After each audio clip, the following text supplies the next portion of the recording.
ayudar, pero a veces cometo errores. Intento ayudar, pero a veces cometo errores.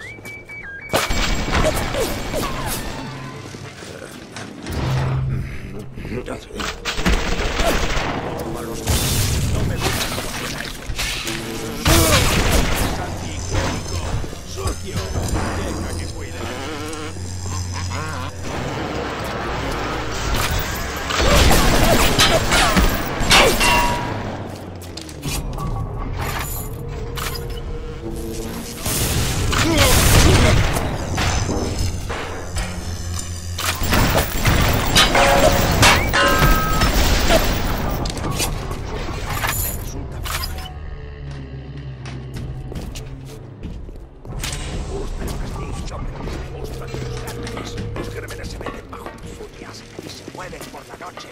Vaya, vaya, vaya.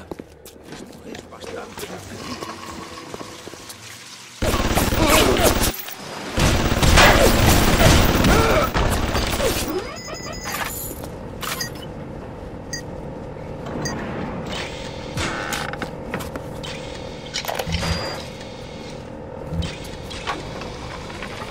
Afrodita recorre estos pasillos, reluciente como un bisturí. Steinman me llama. Steinman, tengo lo que andas buscando. No tienes más que abrir los ojos. Y cuando la veo, me corta en un millar de hermosos trozos.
Venga, la encendida.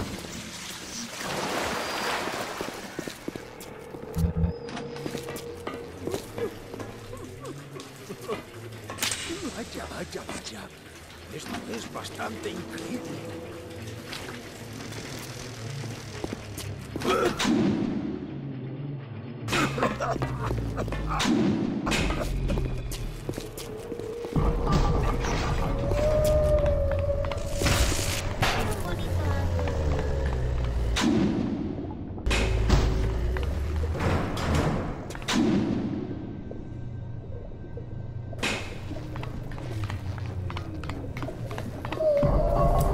El parásito tiene la vista puesta. Está en Rapture. No pierdas de vista al parásito.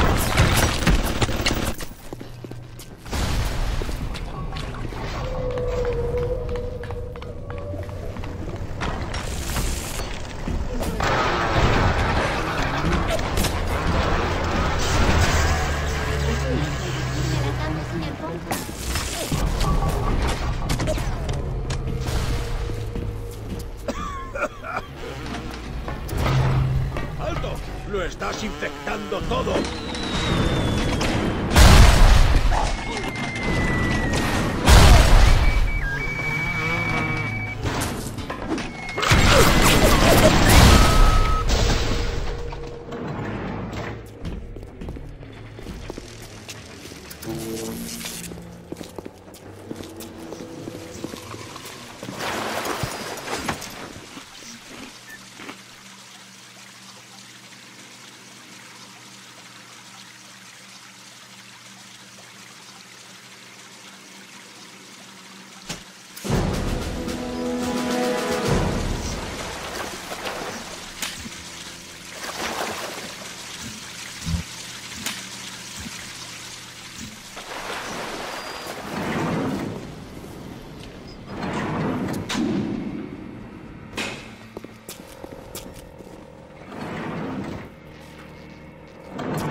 ¿Qué puedo hacer con esta Afrodita?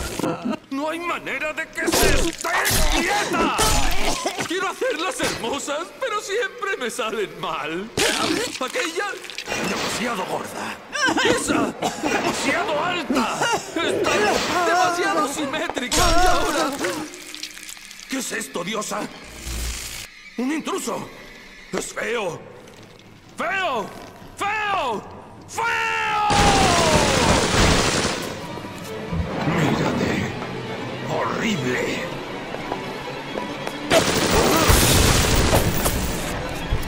¡Ese es mi paciente!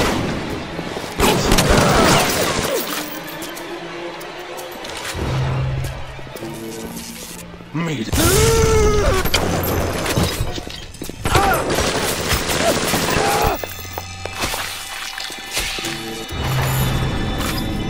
¡Mírate!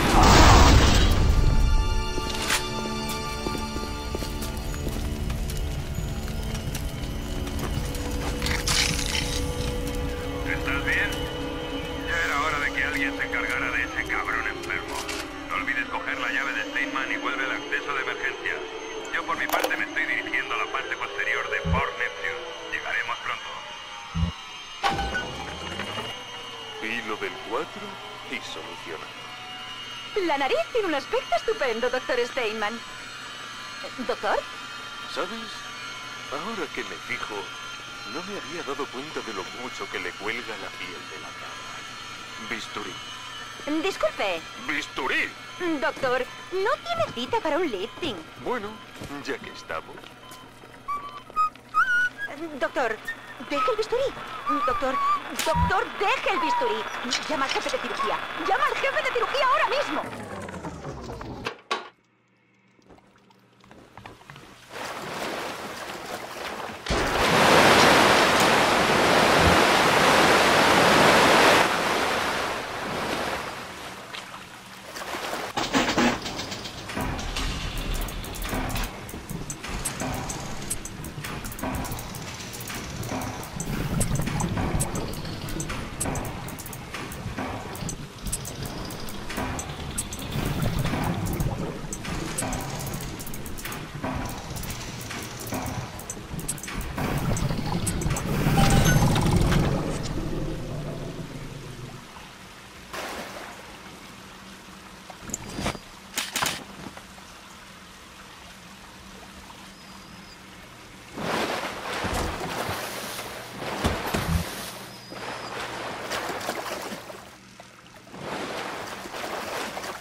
No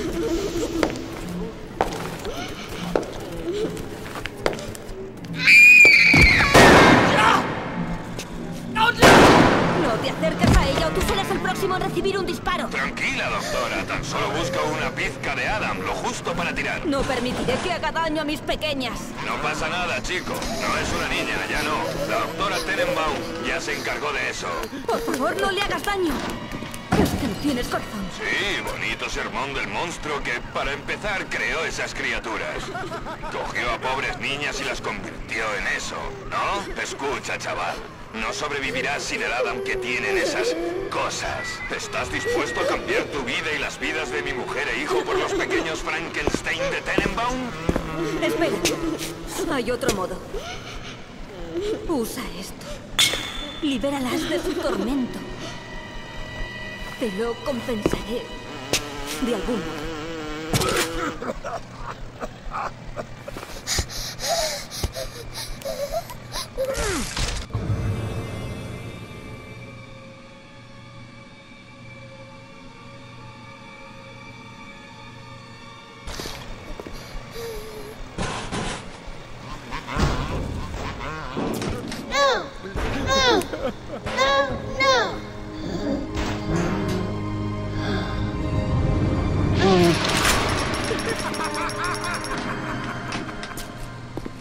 Gracias. La senda de los rectos no siempre es fácil, ¿no? La recompensa quedará clara. Ten paciencia. Hora de dormir, señor. Tenenbaum te está tomando el pelo. Puede que esas cosas parezcan pobres niñas, pero las apariencias engañan. Necesitarás todo el Adam que puedas conseguir para sobrevivir. Si te cruzas con otra de esas máquinas del jardín de las recolectoras, no dejes de coger un nuevo plásmido o dos. Si no salen demasiado caros, claro.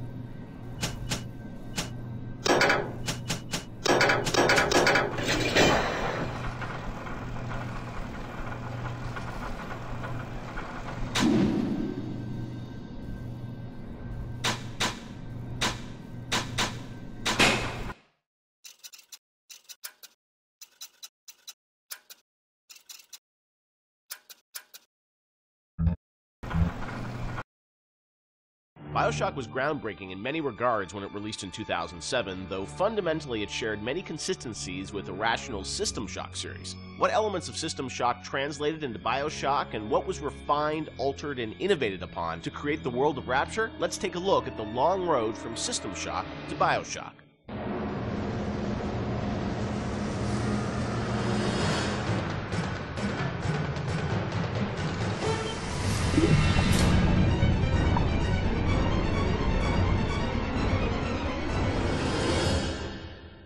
Everyone knows where the game ended up, but I think fans would be interested to learn where this game or the idea of doing this game started. And I think, you know, folks know System Shock and the legacy of that game, huge fan base. Did it start as a System Shock game initially? No, I mean, because we didn't have the rights to that, Yeah. right? We kind of felt that there was more game design to mine there. You know, that it was sort of, we did that one game, and it was sort of the first game that really combined shooting and RPG. And it was a very small budget. You know, it was a very small team, and it was the first game we had ever done. So we got pretty lucky, I think, in terms of how well it came out. But but the odds were sort of stacked against it.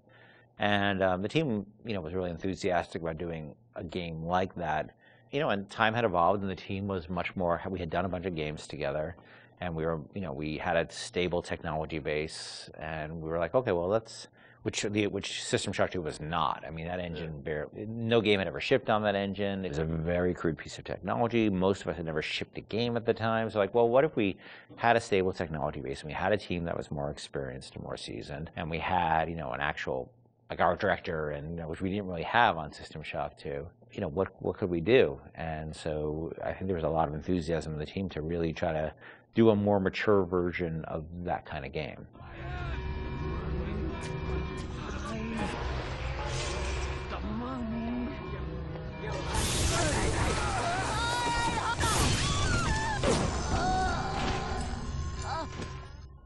This is before we had sold the company to Take-Two, and we were an independent developer, right? We were sitting there, we were using the money we made from other development deals we had, and we would try to scrape together whatever time and money we had to work on this thing. And it was not actually something I was particularly keen on doing. The team was much more keen on doing a sort of a System Shock-ish game than I was, because... That's what you were pitching, right? Like System Shock 3 at one point, right? Well, I mean, there was an actual System Shock 3 that we were pitching back in the day when we were right after System Shock 2, but that never happened. Right, we couldn't get anybody interested because System Shock 2 sold like 5 copies, right? And so as the business guy, the guy who had to not only just sort of write the content, but the guy who had to go out and get the deals and pay everybody, I wasn't particularly excited about doing this because it was very disappointing when we did System Shock 2 and nobody bought it. It got great reviews, it got these insane reviews, but it left us in a place where it didn't really move the needle for us in terms of making payroll. So I wasn't super excited about it because I didn't see a publisher be interested in it, and I didn't see the audience actually being particularly interested in this kind of game. And it was really the team who convinced me to invest in this because their enthusiasm. I think a lot of them came to the studio because of System Shock 2. And so finally they sort of battered me down. And it's good they did because I was not the first fan of doing this. And I know initially there was something called the Serene Dawn. That was a spaceship? Or what was that? No, that was the name of a cult, right? Cult. Yeah. That's right. Okay.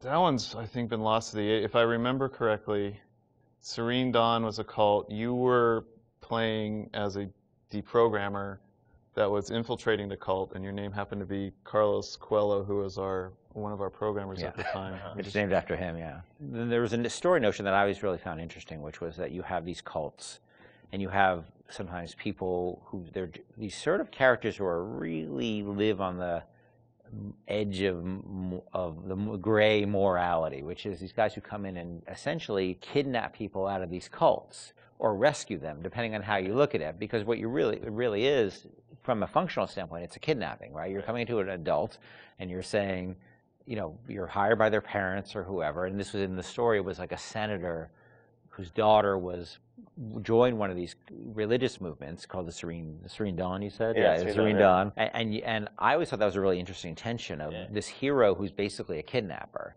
and taking a young woman against her will out of the place that she was in. Now, you could also make the other argument that, well, she was not really there by her will. But there's a really interesting conversation that goes on there. I think there was actually a Kate Winslet movie, a Harvey Keitel, Kate Winslet movie, which dealt with a similar theme.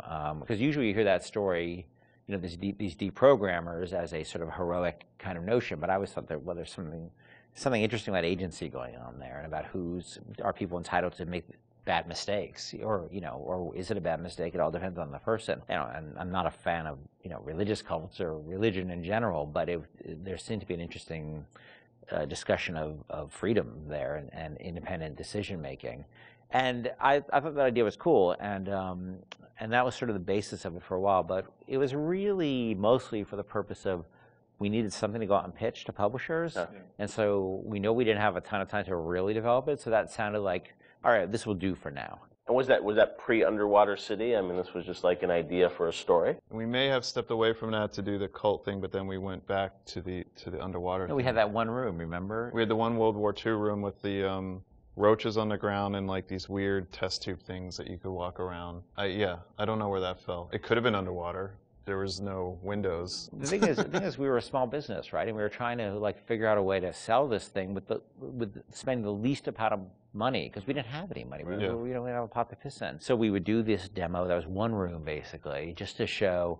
And I'd write up a document, and we'd take it around. I'd fly around the country, be like, "Here's our room." It was a different time, And we had just come off of SWAT 4. One of the advantages we had is that we were so familiar with that engine at that point that we could really start cranking through, small rooms and lighting and making things look good. So I took it on the road to sell it to somebody, and nobody cared. We'd go to a publisher, and look, they have to make money, right? And then we'd say, and we say, oh, it's sort of a spiritual successor to System Shock 2, and they'd be like, well, how did that sell? And I'd be like, my mom likes it, and they would be like, well, we can't, and usually we'd be talking to a fan.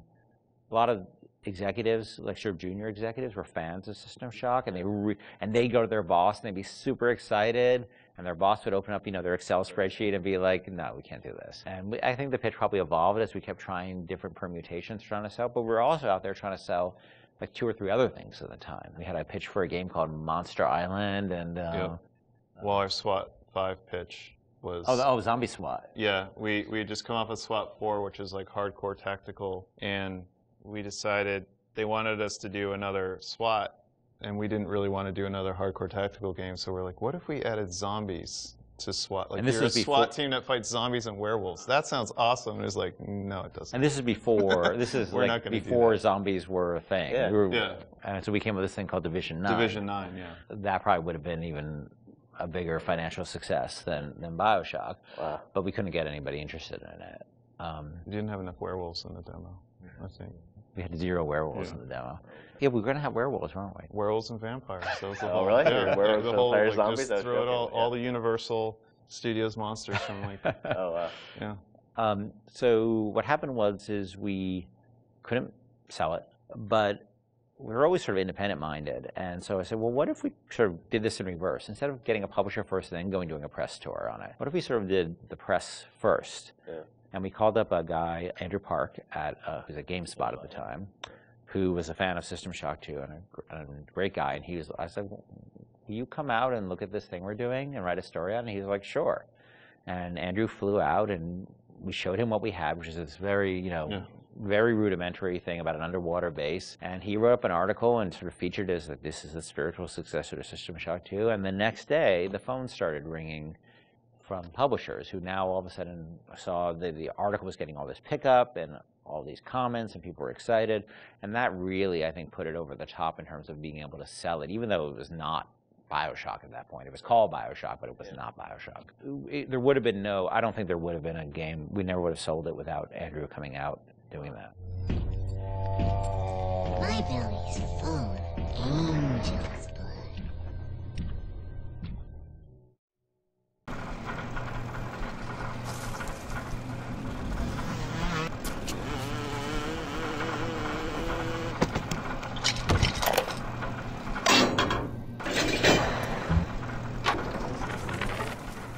Esas niñitas no solamente son auténticas fábricas de Adam, sino que son casi indestructibles. Regeneran la carne herida con versiones madre de las células muertas. Pero su relación con las babosas implantadas es simbiótica. Si les arrancas la babosa, el huésped morirá. Como verás, no es exactamente como matar, dijo Tenenbaum. Es más bien como desconectar el soporte vital a un paciente terminal.